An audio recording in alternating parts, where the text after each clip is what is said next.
Hi everyone, good to see you again all. I hope you all will be fine. Please check Iraq latest news updates. The Association of the Petroleum Industry of Kurdistan (APIKUR) is encouraged by recent discussions between the federal government of Iraq (FGI) and the government of Turkey to resume oil exports via the Iraq-Turkey pipeline (ITP). The reopening of the ITP is a critical step for the Kurdistan region to restart its most important business sector, which comprises 80% of its economy, and for international oil companies (IOCs) to resume operations that benefit so many Iraqis.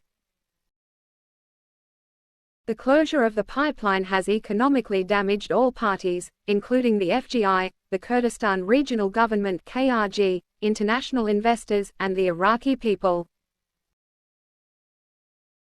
Losses are estimated to approach $4 billion since the pipeline was closed in late March, far exceeding the only award Iraq received for one of 5 claims it placed before the International Chamber of Commerce arbitration panel. These losses continue to increase during the ongoing political discussions.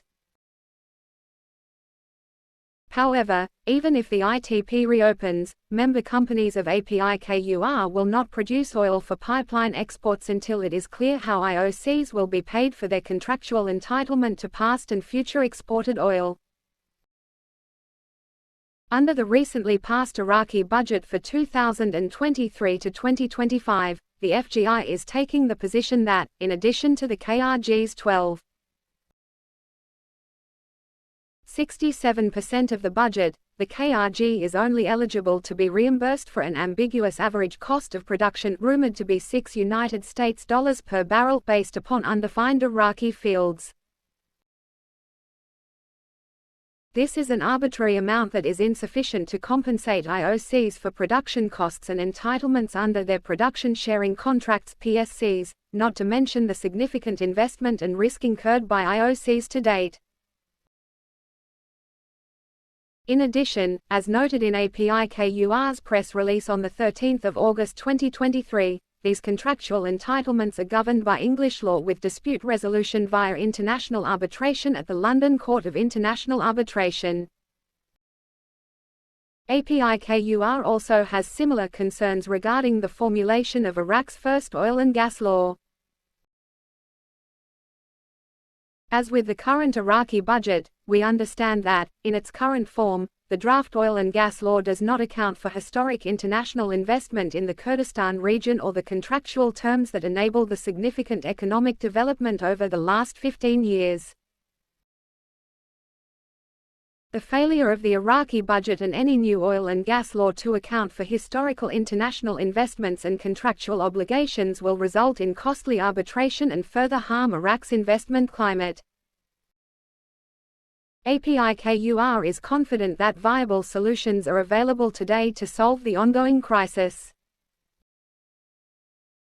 We call on all parties to urgently put in place mutually beneficial commercial solutions that will encourage international investment to the benefit of all Iraqis. And Iraq's Deputy Prime Minister for Energy and Minister of Oil, Hine Abdulghani, emphasized the need to oversee gas investment projects and develop exploration areas for license rounds. He also highlighted the importance of obtaining international quality certificates for ministry formations to enhance performance. In a statement from the ministry's media office, Abdulghani pointed out during his leadership of the 8th session of the Advisory Committee the importance of executing gas investment projects and expediting the addition of new quantities to domestic production. He stressed the necessity to boost foreign investments in development projects for sites and exploration areas related to license rounds. He also highlighted the importance of the Basra Oil Company's implementation of projects for oil export pipelines at the southern port, and tasked the oil pipelines company and relevant entities to reassess and rehabilitate pipeline systems throughout Iraq.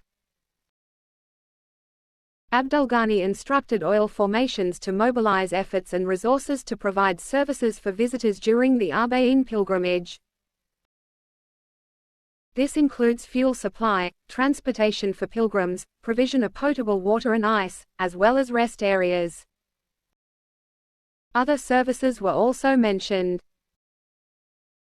He reaffirmed the ministry's commitment to support the families of martyrs, wounded individuals, and humanitarian cases.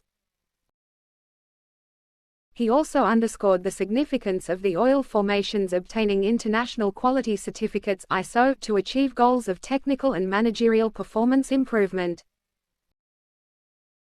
And dear CBI, please do the needful this time and get the Iraqi dinar revalued as soon as possible, because this is the right time to take action. Thanks, take care.